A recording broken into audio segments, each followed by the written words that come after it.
বই রস চ্যানেলে আমরা আজকে শুরু করছি হুমায়ুন আহমেদ মিসির আলী সিরিজের উপন্যাস আমি মিসির আলী। আজ ১৬তম পর্ব। আমি আর তোমার গিলাসে করে চা খাবো। গিলাস ভর্তি চা খাওয়ার আলাদা আনন্দ আছে। কাপের চা বাইরে থেকে দেখা যায় না, গিলাসের চা দেখা যায়। সুলতান সিগারেটের প্যাকেট বের করতে বলল, আমি মধু খাই না।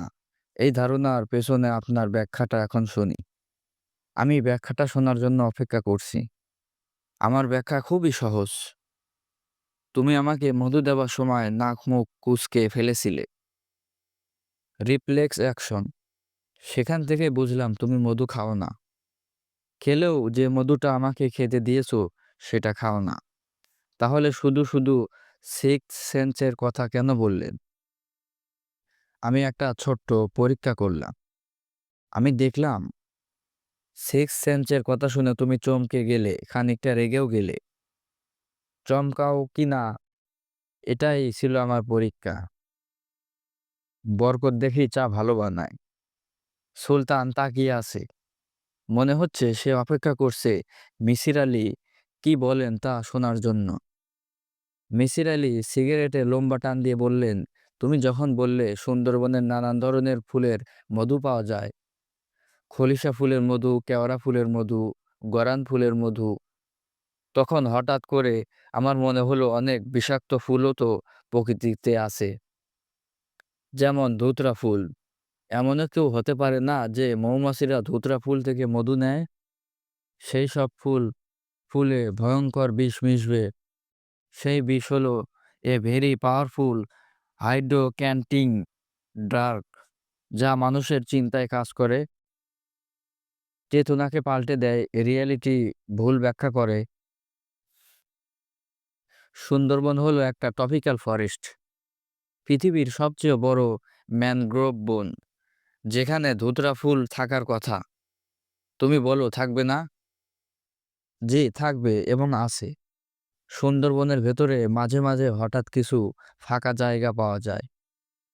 সেখানে প্রচুর ধুতরা ফুল ফোটে। সেই ফুল থেকে মৌমাছিরা মধু সংগ্রহ করে।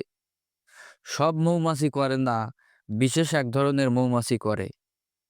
এদের মৌমাছিও বলে না, বলে মৌপোকা। মিসির আলী বললেন, যে কোনোভাবেই হোক বিশেষ ধরনের এই মধু তোমার সংগ্রহে আছে। তার খানিকটা তুমি আমাকে দফায় দফায় খাইয়েছো, যে কারণে আমি ভয়ঙ্কর দুঃস্বপ্ন দেখেছি। দুঃস্বপ্নের সঙ্গে বাস্তব মিশেছিল। প্রথম রাতেই সাপ নিয়ে কথা হলো, আমি স্বপ্নে সাপ দেখলাম। দ্বিতীয় রাতে কুকুর নিয়ে কথা হলো, লিলি আমাকে বলল দরজায় ছিটকিনি বন্ধ করে ঘুমোতে। মাঝে মাঝে কুকুর দোতলায় উঠে আসে। সেই রাতেই আমি স্বপ্ন দেখলাম কুকুরটা ঘরে ঢুকে আমার বিছানার চারিদিকে ঘুরপাক খাচ্ছিল। সুলতান বলল, আপনার ডিটেকটিভ লজিক যে ভালো আমি জানতাম, এতটা ভালো বুঝতে পারিনি। I am inspire. Misir Ali চায়ের গ্লাস নামিয়ে রাখতে রাখতে বললেন, এখন তুমি কি আমাকে বলবে কেন আমাকে এখানে এনেছি? তারা দেখানোর জন্যই নিশ্চয়ই আনুনি। চিঠিতে তুমি টোপ ফেলার কথা বলছো, সেটা কথার কথা ছিল। আসলেই টোপ ফেলেই এনেছি। কেন এনেছি খোলাখুলি বলতে অসুবিধা আছে? না, অসুবিধা নেই। আপনার সঙ্গে অনেক লুকোচুরি খেলা হয়েছে, আর খেলার প্রয়োজন দেখছি না। তাহলে তোমার উদ্দেশ্যটা বলে ফেলো।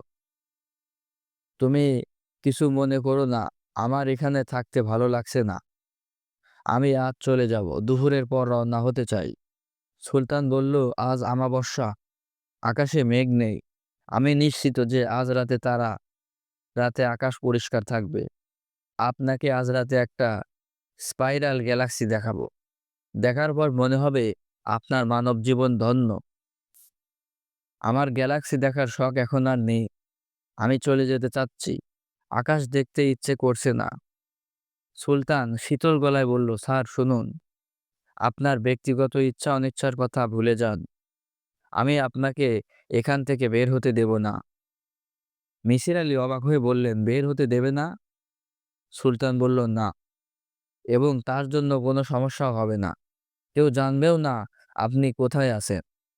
আপনার পরিচিতজনরা জানে আপনার স্বভাব হচ্ছে মাঝে মধ্যে বাইরে কোথাও চলে যাওয়া।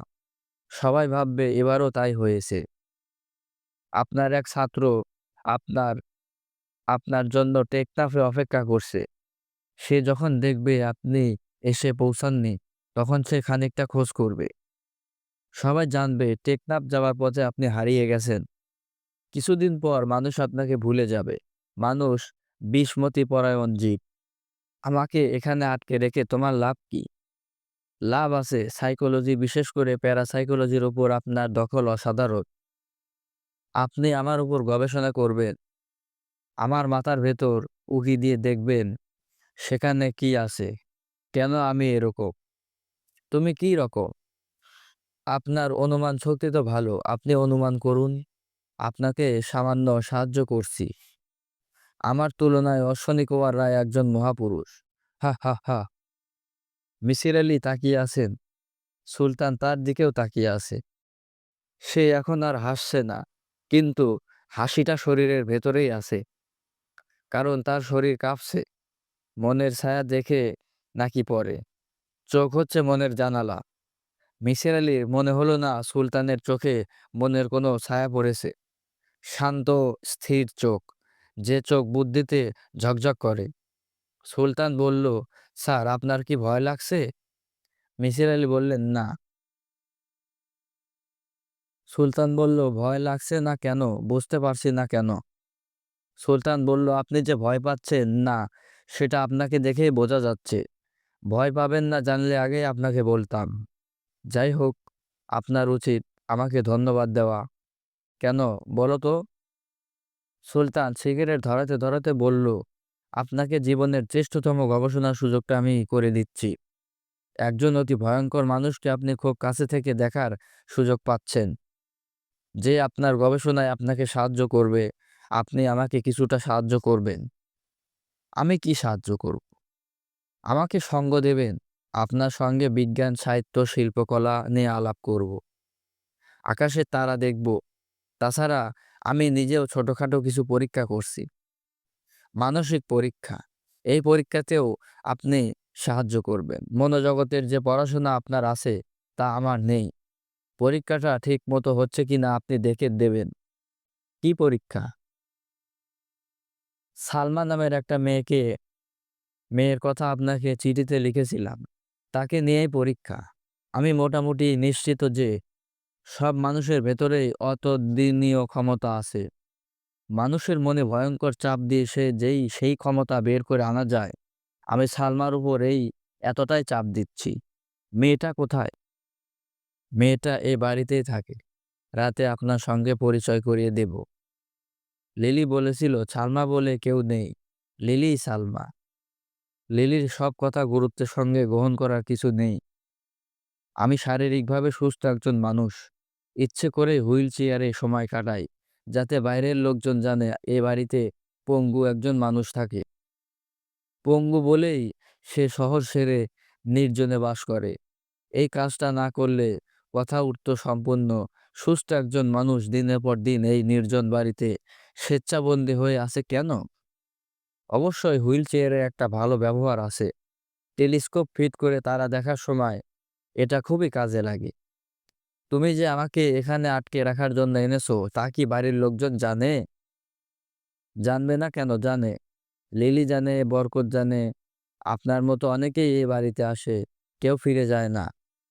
বুঝতেই পারছেন এই বাড়ি থেকে কাউকে জীবিত ফেরত পাঠানো আমার জন্য সম্ভব না। কোনো ভয়ঙ্কর মানুষ যদি তার কর্মকাণ্ড চালিয়ে যেতে চায়, তাহলে অবশ্যই সাবধানে হতে হবে। সিরিয়াল কিলারদের কথাই ধরুন।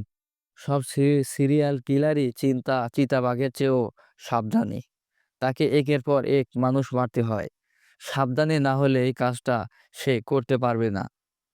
স্যার আমি কি ঠিক বলেছি? জি, ঠিক বলছো। Thank you.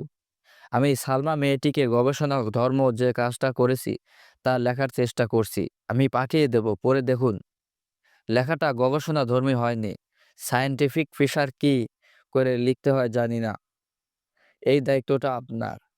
আমরা এই জঙ্গলে বসে একের পর এক রিসার্চ পেপার বিদেশি জার্নালে পাঠাবো। মূল অথর আপনি, আমি ক্রো অথর।